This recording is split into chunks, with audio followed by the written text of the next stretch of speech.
নমস্কাৰ, সকলোকে স্বাগতম জনাইছোঁ মোৰ ইউটিউব চেনেল মৃণালছ ইনফিনিটিলৈ।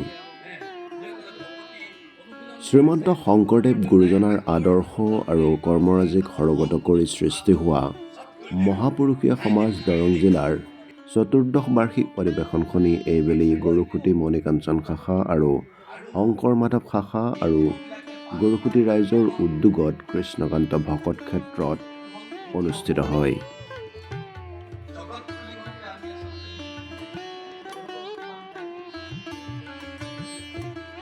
প্ৰথম দিনা অৰ্থাৎ 4 মাহ 18 জানুৱাৰীৰ কাৰ্যসূচী আৰম্ভ হয় বন্তি প্ৰজ্বলনেৰে।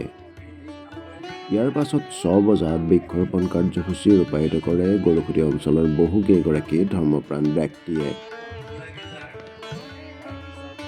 6:10 পৰা 10:30 বজালৈ বিভিন্ন কাৰ্যসূচী যেনে শৰাই অৰ্পণ, নাম প্ৰসংগ, ভাগৱত পাঠ, ভোজনালয়ৰ দ্বাৰ উন্মোচন, তোৰণ উন্মোচন, ধৰ্মধ্বজা উন্মোচন, কৃষ্ণকান্ত ভকত ক্ষেত্ৰ উন্মোচন তথা মূল মঞ্চ উদ্বোধন আদি বিভিন্ন কাৰ্যসূচী ৰূপায়ণ কৰা হয়।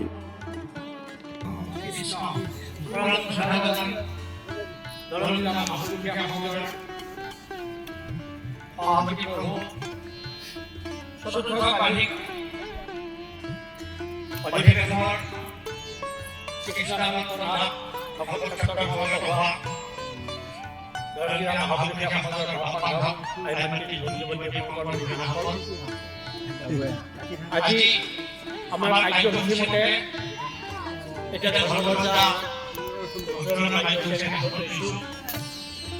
প্ৰক্ৰিয়াটো অকণমান আগুৱাই দিছোঁ, কাৰণ হৈ থকাৰ মাজতে প্ৰকাশ কৰিবলৈ অসুবিধা হয়। এতিয়া প্ৰথমতে আমাৰ গৰুঘাট প্ৰদৰ্শন হ'ব। গৰুঘাট প্ৰদৰ্শন হোৱাৰ পিছত আমাৰ ধৰ্মধ্বজা উত্তোলক জিলা সভাপতি প্ৰথমে আগিয়ে আনি ধৰ্মধ্বজা কমিটিকে আৰু তেওঁ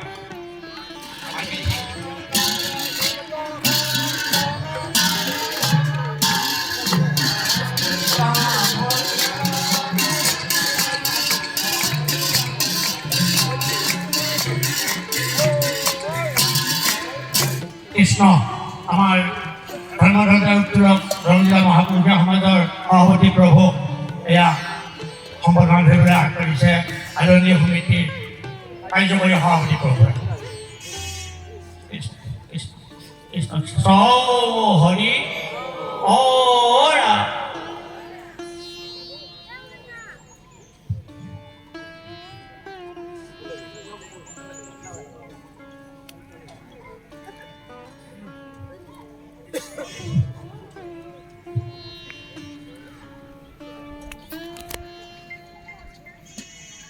কৃষ্ণ সভাপতি প্ৰভুক ধৰ্মধ্বজা উত্তোলন কৰিবৰ কাৰণে আমি আহ্বান কৰিছোঁ আৰু লগত সহায় সহযোগ কৰিব আমাৰ দৰং জিলা মহাপুৰুষীয়া সমাজৰ সাহিত্য উপ সমিতিৰ সভাপতি জিতেন্দ্ৰ নাথ প্ৰভুৱে।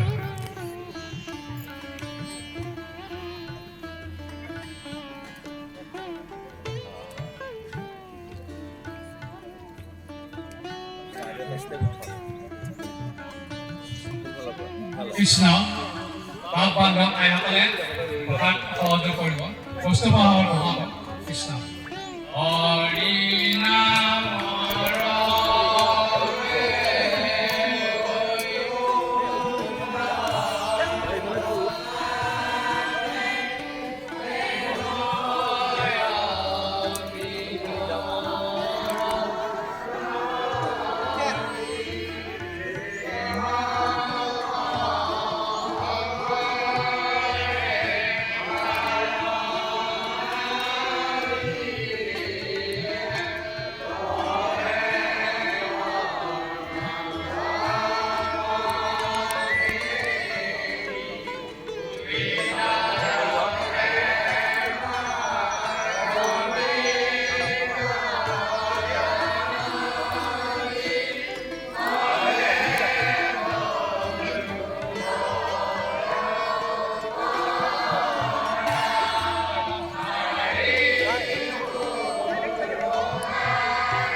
দিছে তাতোকৈ সমাজৰ বাবে বেছি সময় দিব লাগিছিল, কিন্তু আমি বেছি সময় দিয়াটো পৰিলক্ষিত হোৱা দেখা পোৱা নাই।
দুদিনীয়া কাৰ্যসূচীৰে অনুষ্ঠিত হোৱা অধিৱেশনখনিৰ মূল মঞ্চ উদ্বোধন কৰে বৰদলগুৰিৰ ধৰণীধৰ নাথদেৱে।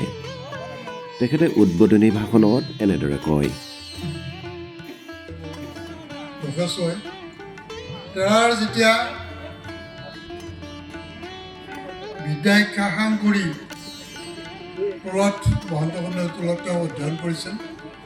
সেই টোলত থাকিয়েই বেদ বেদাংগ অস্ত্ৰ পুৰাণ চৌদ্ধাস্ত্ৰ সকলোবিলাক অধ্যয়ন কৰি আমি পোৱা মতে ৭৫খন গ্ৰন্থ সনাতন ধৰ্মৰ পৌৰাণিক গ্ৰন্থ ৭৫খন গ্ৰন্থ তেওঁ অধ্যয়ন কৰিছিল বেদকে ভিতৰ কৰি। গতিকে কিমান মহান পণ্ডিত লোক আছিল আপোনালোক সকলে অনুমান কৰিব পাৰে। এই মঞ্চ তৈয়াৰ কৰি তেখেতে প্ৰথমেই আৰম্ভ কৰিছিল শ্ৰীমদত নাটক। এই নাটকৰ জৰিয়তে আমি বহু কথা জানিবলৈ পাওঁ।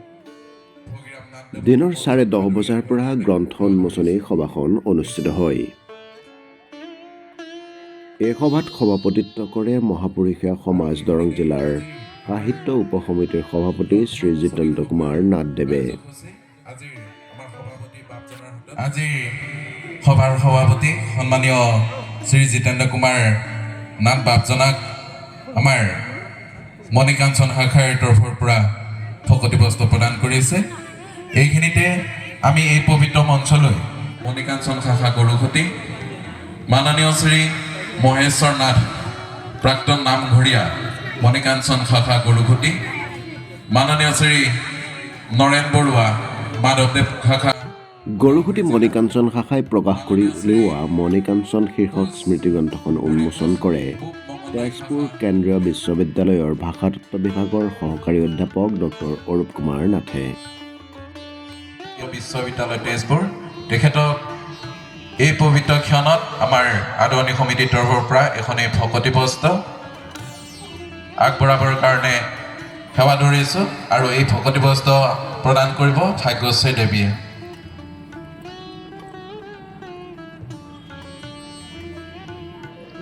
এয়া আমাৰ স্মৃতিগ্ৰন্থৰ উন্মোচক সন্মানীয় ডক্টৰ অৰূপ কুমাৰ নাথ। এখনি চেলেঙেৰে আদৰণি জনাব বিচাৰিছোঁ। আদৰণি জনাব প্ৰিয়ংকা দেৱীয়ে, গাৰ্গী দেৱীয়ে। এয়া চেলেং আগবঢ়াইছে গাৰ্গী জে.কে. শিৱমে। স্মৃতিগ্ৰন্থ উন্মোচন কাৰ্যসূচীলৈ মই সম্পাদক মহাশয়ক উন্মোচক মহাশয়ক সহায় কৰিবৰ কাৰণে সেৱা ধৰিলোঁ।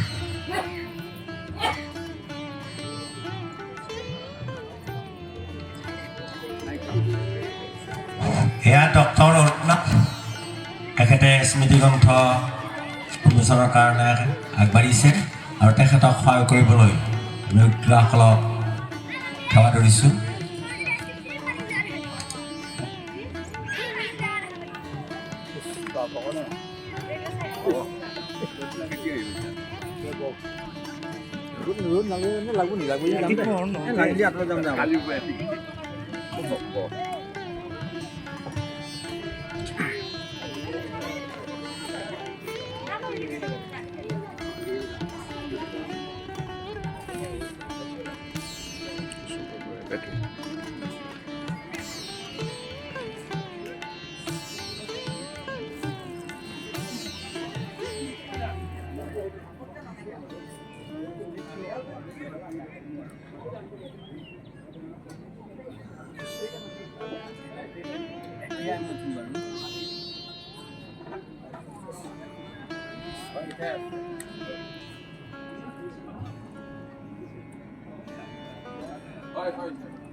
স্মৃতিগ্ৰন্থ মণিকাঞ্চন উন্মোচন কৰি ডক্টৰ অৰূপ কুমাৰ নাথে তেখেতৰ ভাষণত এনেদৰে কয়।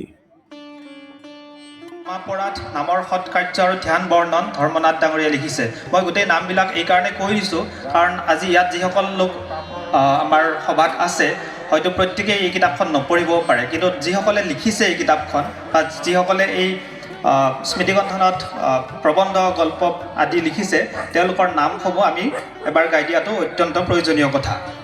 বিশেষ অৱলোকনত লিখিছে মহাপুৰুষীয়া সমাজ আৰু গৰুসুঁতি মণিকাঞ্চন শাখা অতীত বৰ্তমান আৰু ভৱিষ্যত জিতেন্দ্ৰ কুমাৰ নাথ ডাঙৰীয়াই। ইতিহাস প্ৰসিদ্ধ গৰুসুঁতিৰ আলোকপাত উপেন্দ্ৰ কুমাৰ নাথ ডাঙৰীয়াই লিখিছে। গৰুসুঁতি মণিকাঞ্চন শাখাৰ নামঘৰ প্ৰতিষ্ঠাৰ আঁৰৰ কাহিনী দ্বিজেন মোহন নাথ ডাঙৰীয়াই লিখিছে। মুক্তকণ্ঠ আৰু অনুভৱত লিখিছে শংকৰদেৱৰ প্ৰতিভা আৰু সমাজ সংস্কাৰ ৰূপে ভূমিকা লক্ষীৰাম নাথ। আধ্যাত্মিকতা আৰু যুৱ সমাজ অমৃতচন্দ্ৰ নাথ। অসমীয়া সমাজ জীৱন আৰু নামঘৰ ৰঞ্জিত কুমাৰ নাথ। গুৰু মোৰ গলাগৈ বসন্ত কুমাৰ নাথ। যুৱ উশৃংখলতা প্ৰতিকাৰ আৰু আধ্যাত্মিকতা মৃণাল কুমাৰ নাথ। জয় গুৰু শংকৰ বাবুল চন্দ্ৰ নাথ। গুৰু শংকৰ পবিত্ৰ কুমাৰ নাথ। অভিযাত্ৰী বিপুল কুমাৰ নাথ। সৰ্বগুণাকৰ মহাপুৰুষ শ্ৰীমন্ত শংকৰদেৱ চিত্ৰ কুমাৰ নাথ। শ্বেক্সপিয়াৰ আৰু শংকৰদেৱ সমসাময়িক বুলিয়েই ক'ব পাৰি। একেটা সময়তে উত্তৰ পূৰ্বাঞ্চলৰ অসম মুলুকত তেখেতে নাটকৰ শুভাৰম্ভণি কৰিছিল, মডাৰ্ণ নাটক, আধুনিক নাটকৰ শুভাৰম্ভণি কৰিছিলে। আৰু খুব সম্ভৱতঃ আটাইবোৰ ভাষাৰ ভিতৰত অসমীয়া ভাষাতে সৰ্বপ্ৰথম আধুনিক নাটক শংকৰদেৱে আমাক দি থৈ গ'ল। আৰু ভাষাটোৰ কথা নকওঁৱেই, এই যে আমি শেহতীয়াভাৱে যিটো ধ্ৰুপদী স্বীকৃতি লাভ কৰিলোঁ অসমীয়া ভাষা, আমি যদি শংকৰদেৱ মাধৱদেৱৰ সেই সৃষ্টিসমূহ আজি যদি নাথাকিলেহেঁতেন হয়তো আমাৰ যুক্তিবোৰ ইমান বেছি সবল নহ'লহেঁতেন। তেখেতে ব্ৰজাৱলী যিটো ভাষা সেই ভাষাত লিখিছিলে আৰু সেই ভাষাটো ব্ৰজ নামৰ ঠাইত কোৱা হয় বুলি কোনোৱে যুক্তি দৰ্শায় যদিও ভাষাতত্বৰ এজন গৱেষক হিচাপে মই কওঁ যে এইটো এটা কৃত্ৰিম ভাষা এটা। আৰু চিত্ৰ মহন্ত ডাঙৰীয়াই তেখেতৰ কিতাপখনত মই নামটো পাহৰিছোঁ, তেখেতে অতি স্পষ্টভাৱে তাত লিখিছে বিভিন্ন ধৰণৰ উদাহৰণেৰে। সেই সময়ত যিহেতু শংকৰদেৱে বিভিন্ন সময়ত ভাৰত ভ্ৰমণ কৰিছিলে আৰু সেই ব্ৰজৰ ওচৰে পাজৰে যেতিয়া তেওঁলোকে বিভিন্ন ঠাইৰ ধৰ্মগুৰুসকল লগ হৈছিলে, লগ হওঁতে তেওঁলোকে নিশ্চয় আলোচনা কৰিছিল আৰু তেওঁলোক সকলোৱে যে সংস্কৃত জানিছিল সেই কথা নহয়। তেওঁলোকে নিশ্চয় এইটো সিদ্ধান্তত উপনীত হৈছিলে যে আমি যদি এটা কিছু পৰিমাণে কৃত্ৰিম ভাষা এটা সৃষ্টি কৰোঁ তেতিয়াহ'লে আমাৰ সাহিত্যকৰ্ম বহুদিনলৈকে থাকি যাব। আৰু সেয়াই হৈছে আজিও আমি সাহিত্যকৰ্ম আমি দেখি আহিছোঁ। গতিকে মই বেছি দীঘলীয়া নকৰোঁ। তেখেতক আমি ভাৰতবৰ্ষত যেনেকৈ প্ৰতিষ্ঠা কৰিব লাগিছিল তেনেকৈ প্ৰতিষ্ঠা কৰিব পৰা নাই। সেয়েহে সুনীতি কুমাৰ চেটাৰ্জী ডাঙৰীয়াই এসময়ত কৈছিল, He was the greatest builder of Assam by bringing in a purer spiritual life, and although circumstances prevented his influence from being spread into other parts of India, as a religious leader he is unquestionably one of the greatest India has produced. এইটো সুনীতি কুমাৰ চেটাৰ্জীয়ে কৈছে, যিজন বঙলা ভাষাবিদ, বাণীকান্ত কাকতিৰ তেখেতৰ PhDৰ guide. তেখেতে কৈছিলে যে আনকুৱেশ্যনেবলি মানে প্ৰশ্নাতীতভাৱে তেখেত one of the greatest India has produced, ভাৰতবৰ্ষত জন্ম লোৱা এগৰাকী অন্যতম মহৎ লোক। and he deserved to be mentioned with Shankaracharya, Ramanujanacharya, Basava Bappa, Ramanandan, Kabir, Chaitanya, Mirabai, Guru Nanak and Tulsidas. এই সকল লোকৰ লগত তেওঁক সমানে তেওঁলোকৰ শংকৰদেৱৰ নাম লোৱাটো প্ৰয়োজন বা তেওঁ সেই স্থান দাবী কৰে বুলি বঙলা ভাষাৰ এগৰাকী আটাইতকৈ বিখ্যাত ভাষাবিদগৰাকীয়ে চিন্তাবিদগৰাকীয়ে তেখেতে কৈছে। অৰ্থাৎ আমি যিমানখিনি কৰিব লাগিছিলে তেখেতৰ উত্তৰসূৰী হিচাপে সেইখিনি আমি হয়তো এতিয়াও কৰিবলৈ পৰা নাই। হয়তো এতিয়া শেহতীয়াভাৱে ধ্ৰুপদী ভাষা স্বীকৃতি পোৱাৰ পিছত অসমীয়া ভাষাৰ অধ্যয়ন আৰু গৱেষণা বাহিৰত হ'ব আৰু লাহে লাহে তেওঁৰ বিষয়ে মানুহে জানিব ধৰিব। আৰু মই বেছি দীঘলীয়া নকৰোঁ, এইখিনিকে কৈ মই মোৰ বক্তব্য সামৰিব বিচাৰিছোঁ আৰু মহাপুৰুষীয়া সমাজক অশেষ ধন্যবাদ জ্ঞাপন কৰিছোঁ। মোক এইকণ সুযোগ দিয়াৰ কাৰণে, মোৰ নিজৰ গাঁৱতে নিজৰ অঞ্চলতে নিজৰ মানুহখিনিকে দুআষাৰ ক'বৰ কাৰণে সুবিধা দিয়াৰ কাৰণে তেওঁলোকক অশেষ ধন্যবাদ জ্ঞাপন কৰিছোঁ। ধন্যবাদ।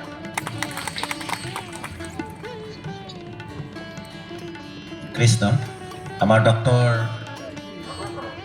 এই গ্ৰন্থ উন্মোচনী সভাতেই দৰং জিলা মহাপুৰুষীয়া সমাজৰ জিলাৰ মুখপত্ৰখন উন্মোচন কৰে ৰাষ্ট্ৰীয় কৃতি শিক্ষকৰ বঁটা প্ৰাপক শ্ৰী শশাংক হাজৰিকাদেৱে।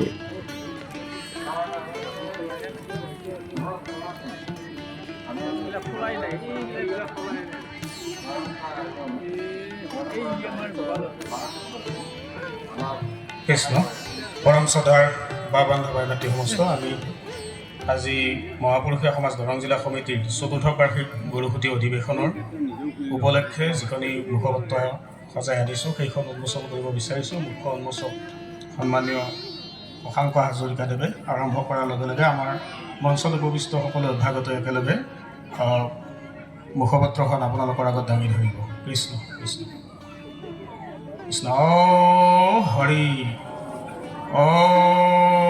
ৰাম।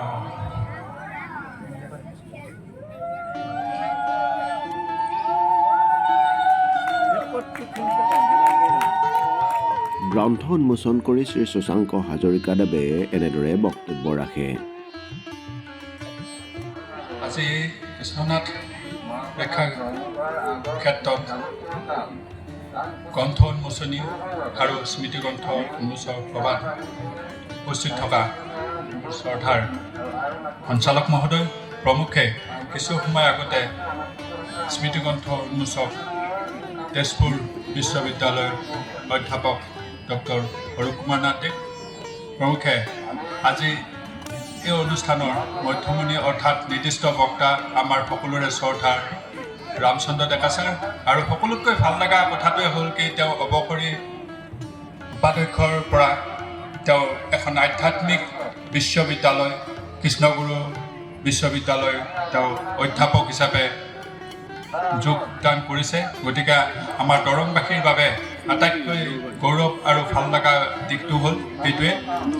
আৰু ইয়াত উপস্থিত থকা মোৰ জ্ঞানী ব্যক্তিসকল, বাপ বান্ধৱসকল আৰু মোৰ সন্মুখত থকা বাপ বান্ধৱ আই মাতৃসকল, গতিকে মই নিজে হয়তো আপোনালোকে অনুভৱ কৰিছে মই যিমানখিনি সময় ইয়াত বহি আছোঁ মই প্ৰকৃততে কেনেকুৱা এজন ভকত আপোনালোকে বহি থাকোঁতে গম পাইছে যে এই হয়তো আজি মোৰ এনেকুৱা আধ্যাত্মিক অনুষ্ঠানত এইখন মোৰ চতুৰ্থ আৰু চতুৰ্থৰ তৃতীয়খনে মই এই সঞ্চালক মহোদয়ৰ মানে কথামতে তেওঁৰ অনুষ্ঠানত মই অংশগ্ৰহণ কৰিছিলোঁ।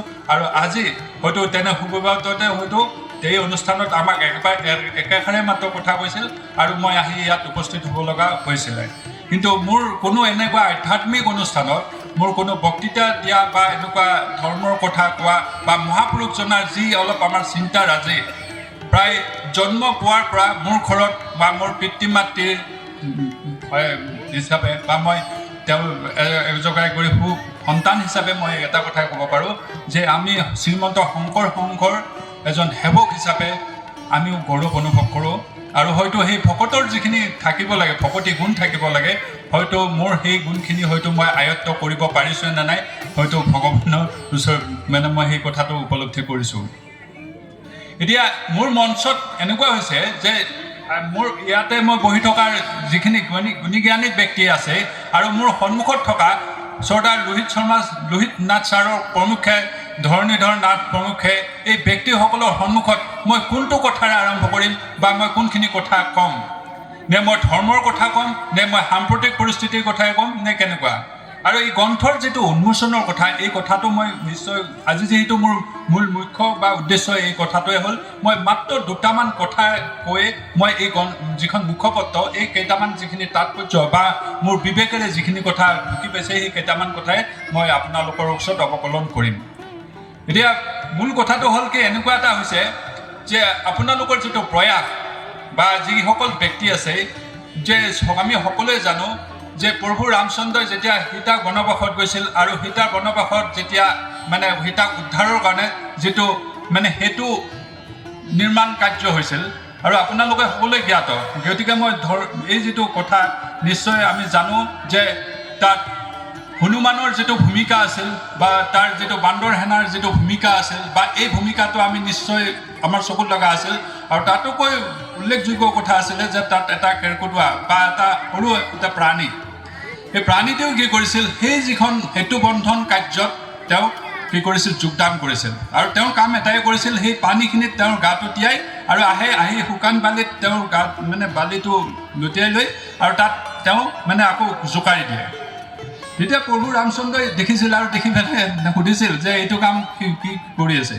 তেতিয়া ক'লে যে প্ৰভু, এই যে মহান যিটো কাৰ্য, এই যিটো বিশাল যিটো কাৰ্য, এই কাৰ্যত মইতো মোৰ ইমানখিনি কৰিব পৰা কোনো সামৰ্থ্য নাই। য'ত হনুমানৰ দৰে পৰ্বত পাহাৰ আনি এই গোটেইটো মানে বনাই আছে, কিন্তু মই আপোনালোকৰ লগত মই যদি অলপমান সহযোগ কৰিব পাৰোঁ, এই ক্ষুদ্ৰতম বালিকণাকেইটাইও এই সেতুটো বন্ধনত এটা সহায় কৰিব। আৰু হাইলাক ভগৱানৰ চিনস্বৰূপ বা হিচাপে আমি হয়তো এই যি ক'ব পাৰোঁ বা নোৱাৰোঁ সেই কথাটোৱে মোৰ কথাত আজি উপলব্ধি হৈছে। গতিকে মূল কথাটোৱে হ'ল কি, আমাৰ যিটো অবজাৰ্ভেশ্যন বা আমাৰ যিখিনি কথা হয়তো সেই কথাখিনিয়ে এই যিখন সমাজ ব্যৱস্থাটোত কেনেকুৱাকৈ পৰিলক্ষিত কৰিব। আৰু দ্বিতীয়টো কথা হ'ল কি, মানে মই যিটো সাম্প্ৰতিক পটভূমিৰ কথাটোৱে কৈছোঁ যে আমি ইয়াতে বিভিন্ন অঞ্চলৰ পৰা আজি বাপ বান্ধৱ বা আই মাতৃ হ'ব ইয়াত আমি উপস্থিত হৈছোঁ। কিন্তু আজি কিছুদিন আগতে মই এখন মানে অসমৰ আগশাৰীৰ শৈক্ষিক প্ৰতিষ্ঠানৰ যিখন তাৰ প্ৰধানগৰাকীৰ লগত বহি আছিল। বহি থকাত এজন ব্যক্তিয়ে তেওঁক নিমন্ত্ৰণ জনালে যে আমাৰ মানে মই বাকীখিনি নকওঁ, কাৰণ যিহেতু মই এজন ধৰ্মৰ বা বেলেগ এটা ধৰ্মক মই মানে সমালোচনা বা কোৱাৰ কথাটো ধৃষ্টতা নাই। কিন্তু মই এই কথাটোৱে কৈছোঁ যে তেওঁক যেতিয়া আমন্ত্ৰণ কৰিলে যে আমাৰ অমুক স্বামী আহিব বা অমুক স্বামীৰ আহিবৰ দিনাখন আপুনি এনেকুৱা এটা ৰুল আছে যে আপুনি তাত মানে মুখ্য দায়িত্বভাগী পালন কৰিব লাগিব। আৰু তেখেতে সেই মানুহকেইজন বিদায় দিলে, গুচি গ'ল। গুচি যোৱাৰ পিছত তেওঁ এনেকুৱা এটা কথা ক'লে, সেই মানুহজনে যে প্ৰধানগৰাকীয়ে ক'লে, আমি এখন এনেকুৱা ৰাজ্যত মানে বাস কৰিছোঁ যিখন ৰাজ্যত আমাক যিখিনি লাগে, আজি শ্ৰদ্ধাৰ ডক্টৰ নাথদেৱে যিখিনি কথা ক'লে সেই কথাটোৰে মই আৰু এটা আলম লৈছোঁ যে 500-550 বছৰ আগতে আমাক দি থৈ গ'ল। এই যে দি থৈ গ'ল, তেওঁ সেই কথাটোৱে কৈছিল যে সেই আব্দুল মালিকৰ যে পানী মৰে পিয়াহত অগ্নি মৰে জালত সৌদা ৰচুল লুকাইছে মমিনৰ আৰু। এতিয়া তাৰ কথাটোৰ অৰ্থটো এইটোৱে আছিল যে আমি এই বিশ্বৰ অন্য প্ৰান্তত গৈ বা বিশ্বৰ এই যিবিলাক আমি মানে ধৰ্মৰ বা ব্যক্তিৰ যে আলম লৈ যে আমি আগবাঢ়িব গৈ আছোঁ, যে আমাৰ এই অসমত যে 600 বছৰ আগৰ বা 600 বছৰ পুৰণি যিটো মহাপুৰুষ শ্ৰীমন্ত শংকৰদেৱে যিটো প্ৰতিষ্ঠা কৰি থৈ যোৱা এখন নাম ধৰ্ম বা মহাপুৰুষা যিটো সমাজ ব্যৱস্থা, সেই সমাজ ব্যৱস্থাৰ কথাটো আমি কিমানজনে উপলব্ধি কৰোঁ। আৰু যাৰ ফলত আমি উপলব্ধি কৰিব নোৱাৰাৰ ফলত আমি বিশ্বায়ন বা বিশ্ব যুগত আমি আগবাঢ়ি লৈ যোৱাত আমি ক'ৰবাত হয়তো ত্ৰুটি ৰখি গৈছে নেকি, যিটো ছাৰে আজি ক'লে। গতিকে এই যিখিনি কথা মই হয়তো সেই তেখেতৰ সেই কথাখিনিত মই সেইটোৱে উপলব্ধি কৰিছোঁ যে সময়ৰ লগত আমি আগবাঢ়িব লাগে, কিন্তু আমাৰ যিটো খাই শিপা বা আমাৰ তাৰ যিটো আমি লিগেচি বুলি কওঁ বা যাৰ পৰা আমি আহি এইখিনি পাইছোঁ এই পৰ্যন্ত, গতিকে আমি সেই কথাটোৱে যদি নাপাহৰি আমি যদি ফাল কাটি বা ডাল কাটি পেলাই আমি যদি বেলেগ এটা মানে বেশভূষা লৈ পেলাই আমি পৰ্যবেক্ষিত হওঁ, আমি নিজকে আমাৰ জাতিটো নহয় আমি সমাজ ব্যৱস্থাটো কোনফালে লৈ যাব পাৰোঁ। গতিকে মই কোৱাৰ কথাখিনি এইখিনি মোৰ কাৰণ মই কৈছোঁৱে যে মোৰ এনেকুৱা ধৃষ্টতা নাই বা ইমানখিনিও মই অধ্যয়ন পুষ্ট নহয়। এই গ্ৰন্থ উন্মোচনী সভাত নিৰ্দিষ্ট বক্তা হিচাপে উপস্থিত থকা দৰং জিলা সাহিত্য সভাৰ প্ৰাক্তন সভাপতি তথা শিপাঝাৰ মহাবিদ্যালয়ৰ অৱসৰী উপাধ্যক্ষ ডক্টৰ ৰামচন্দ্ৰ ডেকাদেৱে তেওঁৰ ভাষণত এনেদৰে কয়। গতিকে দেউতা ভকত হোৱাৰ পিছত যেতিয়া সমাজখনৰ লগত মিলি থাকিব লাগিলে মোকো জোৰ কৰিছে, বিয়া বাৰুৰ আগতে শৰণ হ'ব লাগে, সমাজভুক্ত হ'ব লাগে, জ্ঞানৰ চৰ্চা হয়। এই ধৰণে আমি যে অধিৱেশন পাতি যে বহোঁ, কথা পাতোঁ, কোনোবা জনা মানুহ এজন মাতি আনি যে কথা শুনিবলৈ যত্ন কৰোঁ, কিহৰ কাৰণে? অহৰহ অনুশীলন, আচলতে জ্ঞানৰ চৰ্চা অনুশীলন। যেনেকৈ মানে যিমান চোকা দাখন নহওক, তাক যদি মাটিত পেলাই থোৱা যায়, ব্যৱহাৰ কৰা নাযায়, তাৰ চুকটো নাথাকে, তাৰ ধাৰটো নাথাকে। যিমানে চৰ্চা কৰা যায় সিমানে আত্মবিশ্বাস সুদৃঢ় হয় যে মই যি কৰি আছোঁ সেয়া সুদৃঢ়। শংকৰদেৱ গুৰুজনাই বহুত প্ৰতিৰোধ অতিক্ৰম কৰি কি কৰিছিল? সকলো মানুহৰে আধ্যাত্মিক অধিকাৰ। এটা সময় আছিল যিটো সময়ত কি হৈছিল? ব্ৰাহ্মণ্যবাদীসকলে, ব্ৰাহ্মণ্যবাদী বুলি ব্ৰাহ্মণক নুবুজায়, যিসকল সুবিধাবাদী সেইসকলকে ব্ৰাহ্মণ্যবাদী বুলি কোৱা হৈছে। কাৰণ এটা সময়ত পুৰোহিত শ্ৰেণীয়ে সুবিধাটো ভোগ কৰি আছে। এনেকুৱা দিনো গৈছিল, আমাৰ ভাৰতবৰ্ষতেই নহয়, ইউৰোপক যি দেশক আমি তাৰমানে প্ৰগতিৰ উচ্চ শিখৰত, জ্ঞানৰ উচ্চ শিখৰত আৰোহণ কৰা বুলি কওঁ, সেই ঠাইতো কি হৈছিল? ইণ্ডালজেঞ্চ, মানে এজন পোপে, এজন খ্ৰীষ্টান ধৰ্মৰ পুৰোহিতে চহী কৰি দিয়া কাগজখন কিনিলে তেওঁ পোনে পোনে কি যাব পাৰিব? তেওঁ স্বৰ্গলৈ যাব পাৰিব, পোনে পোনে স্বৰ্গলৈ যাব পাৰিব। এইটো এটা ভ্ৰান্ত ধাৰণা আছে। আমাৰ ভাৰতবৰ্ষত আছিল সতীদাহ প্ৰথা আছে। সতীদাহ মানে কি? যদি স্বামীৰ মৃত্যু হ'ল, স্বামীৰ লগতে বিয়া হ'বলৈ আজি 2 বছৰ হৈছে, 20 বছৰ বয়সত বিয়া হৈছে, 2 বছৰ হৈছে, ছোৱালীজনী 16 বছৰীয়া, সেই 16 বছৰীয়া ছোৱালীজনী বিধৱা হ'ল, গতিকে স্বামীৰ চিতাত ধৰি বান্ধি দি তুলি দিব লাগিব। আৰু সেইটো মহা সতী, এইটো তাতকৈ ধৰ্ম নাই। এয়া কথাও মানুহৰ মাজত সোমাই দিয়া হৈছিল। কিন্তু আজি একবিংশ শতিকাত উপনীত হৈ আমি সকলো মানুহে বুজি পাইছোঁ যে ধৰ্মটো সেই ধৰণৰ বস্তু নহয়। তেনেকৈ যদি পইচা দি ধৰ্ম কিনিব পৰা গ'লহেঁতেন, তেতিয়াহ'লে দুখীয়া মানুহ কেতিয়াও মুক্তিয়ে নাপালেহেঁতেন। যে ধৰ্মৰ প্ৰকৃত উদ্দেশ্য বা লক্ষ্য কি, এই সম্পৰ্কে বহুত ব্যাখ্যা আছে, বহুত কথা আছে। কিন্তু এটা কথা জানিব, ধৰ্মৰ প্ৰকৃত উদ্দেশ্য হ'ল কি? ঐহিক জীৱনত শান্তি, পৰ জীৱনত মুক্তি। আচলতে ধৰ্মই আমাক যুগে যুগে কি শিকাইছে? সহিষ্ণুতা শিকাইছে, আনৰ প্ৰতি সন্মান, আনৰ প্ৰতি আদৰ, আনৰ প্ৰতি সেৱা। এই যিটো মনোভাৱ, এইটো ভকতিৰ মূল কথা। আৰু সেইটোকেই শংকৰদেৱ গুৰুজনাই আমাক শিকাইছে। শংকৰদেৱ গুৰুজনা আচলতে ভাৰতীয় বৈষ্ণৱ আন্দোলনৰ বহুত গুৰু আছে, যিখিনি কথা আমাৰ অৰূপনাথে উপস্থাপন কৰিছে। গুৰু নানক, ৰায় ৰামানন্দ, তুকাৰাম, মীৰাবাই, চৈতন্যদেৱ প্ৰমুখ্যে যিসকল বৈষ্ণৱ গুৰু আছে, সেই সকলো বৈষ্ণৱ গুৰুতকৈ শংকৰদেৱ ব্যতিক্ৰম। শংকৰদেৱ ব্যতিক্ৰম। শংকৰদেৱ কি কথাত ব্যতিক্ৰম, সেই কথাখিনি আচলতে আমাৰ উত্তৰ পুৰুষে জনাটো উচিত। যে শংকৰদেৱ কিয় জগতগুৰু, তাক জগতগুৰু বোলে। যে বহুতে তাৰমানে শংকৰদেৱৰ মহিমা, শংকৰদেৱৰ যিখিনি কৰ্ম মানৱ সমাজৰ কাৰণে কৰি থৈ গ'ল, তেওঁ ঈশ্বৰ হয় নে নহয় এইটো বেলেগ কথা, কিন্তু তেওঁ এগৰাকী মানুহ আছে, যিগৰাকী মানুহে মানুহৰ মুক্তিৰ কাৰণে নিজৰ জীৱন বিপন্ন কৰিছিল। আৰু সেইজন শংকৰদেৱে মানুহক যি দি থৈ গ'ল, সেই দি থৈ যোৱা ঐশ্বৰ্যখিনিৰ মূল্যায়ন যথাৰ্থভাৱে নহ'বৰ কাৰণে সুবিধাবাদীৰ এক শ্ৰেণী মানুহে এতিয়াও প্ৰশ্ন কৰে, তহঁতে শংকৰদেৱৰ শিষ্য, অমুক সমাজৰ ভকত, যে শংকৰনো কিহৰ কাৰণে জগতৰ গুৰু? কিহৰ জগতৰ গুৰু? জগতৰ ইউৰোপৰ কেইটা মানুহক শৰণ দিছে, এই এছিয়াৰ অন্যান্য জাপান, চীন, ইণ্ডোনেছিয়া প্ৰমুখ্যে এইবিলাক বহুত ৰাষ্ট্ৰ আছে। অন্য ৰাষ্ট্ৰৰ কেইজনকনো তেওঁ ধৰ্মীয় শিক্ষা দিছে, যাৰ কাৰণে তেওঁ গোটেই ৰাষ্ট্ৰৰে, গোটেই বিশ্বৰে গুৰু হ'ল, জগতগুৰু। এইটো হ'ল কি? এইটো অহংকাৰী লোকৰ মুখৰ বলেৰে কথাৰ বলেৰে আনৰ গুণক অৱনমিত কৰিবৰ কাৰণে কৰা প্ৰচেষ্টাৰ অংশ। জগতগুৰু শ্ৰীমন্ত শংকৰদেৱক জগতগুৰু বুলি আমি ঘটিৰাম বাতিৰামে কোৱা নাই। কোনে কৈছিল? কৈছিল লক্ষ্মীনাথ বেজবৰুৱাই। লক্ষ্মীনাথ বেজবৰুৱা এগৰাকী ব্ৰাহ্মণ আছিল, যিদৰে শংকৰদেৱক মহেন্দ্ৰ কন্দলী নামৰ এগৰাকী ব্ৰাহ্মণে পঢ়ুৱাইছিল, যিদৰে অনন্ত কন্দলী নামৰ এগৰাকী ব্ৰাহ্মণে শংকৰদেৱৰ উচিষ্ট ভক্ষণ কৰিব বিচাৰিছিল, শংকৰদেৱৰ এৰাহা খাব বিচাৰিছিল, আৰু শংকৰদেৱৰ তেওঁৰ শিষ্য অনন্ত কন্দলীক হাতত ধৰিছিল, তুমি মোৰ এৰা খাব নোৱাৰা, তুমি মোৰ এৰা খাব খুজিছা মই দিম। শংকৰদেৱে দশমৰ পদ ভাঙনি কৰি আছিল, সেই দশমৰ পদৰ আধা তেওঁক ভাঙনি কৰিব লাগিছিল। সেইটোৱেই উচিষ্ট ভক্ষণ আছিল। কিমান জ্ঞানী আছিল শংকৰদেৱ, কিমান দূৰদৰ্শী আছিল।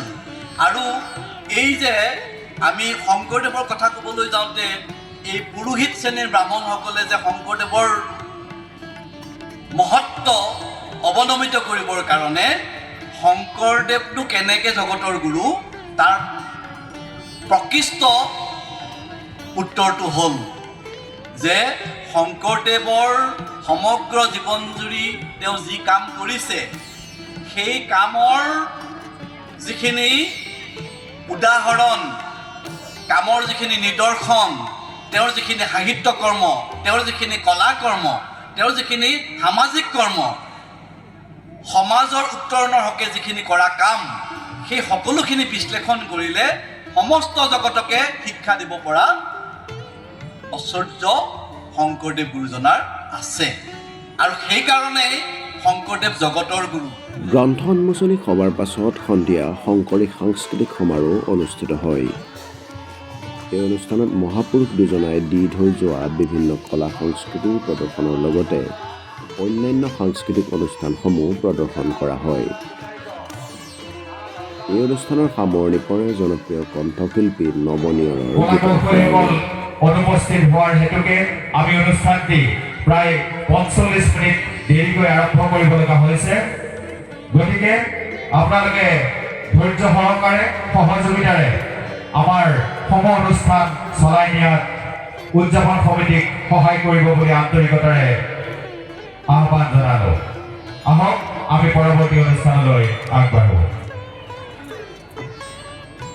ৰাইজ লগতে বাপ বান্ধৱ আই মাতৃসকল, আহক আজি এই বৈকুণ্ঠ ধামলৈ পৰিৱৰ্তন হোৱা কৃষ্ণকান্ত ভকত ক্ষেত্ৰত আমিও এই বৈকুণ্ঠৰ ৰসেৰে আজিৰ শংকৰী কলাকৃষ্টি আমি উপভোগ কৰোঁ, লগতে বৈকুণ্ঠৰ ৰসত ডুব যাওঁ। আৰু এই আশা ৰাখিয়েই আজিৰ এই অনুষ্ঠান মুকলি কৰিব বিচাৰিছোঁ। ইতিমধ্যে কৈয়ে গৈছে আমাৰ উদ্বোধক ডাঙৰীয়াটিৰ জীয়ৰী মনস্মিতা শ্ৰীময়ীয়ে এটি সত্ৰীয়া নৃত্য প্ৰদৰ্শন কৰিব, আৰু এই সত্ৰীয়া নৃত্যৰেই আজিৰ এই অনুষ্ঠানটি আমি মুকলি কৰিবলৈ আগবাঢ়িছোঁ। মনস্মিতাৰ বাবে এটি সুন্দৰ হাত চাপৰি আপোনালোকৰ পৰা আশা কৰিছোঁ।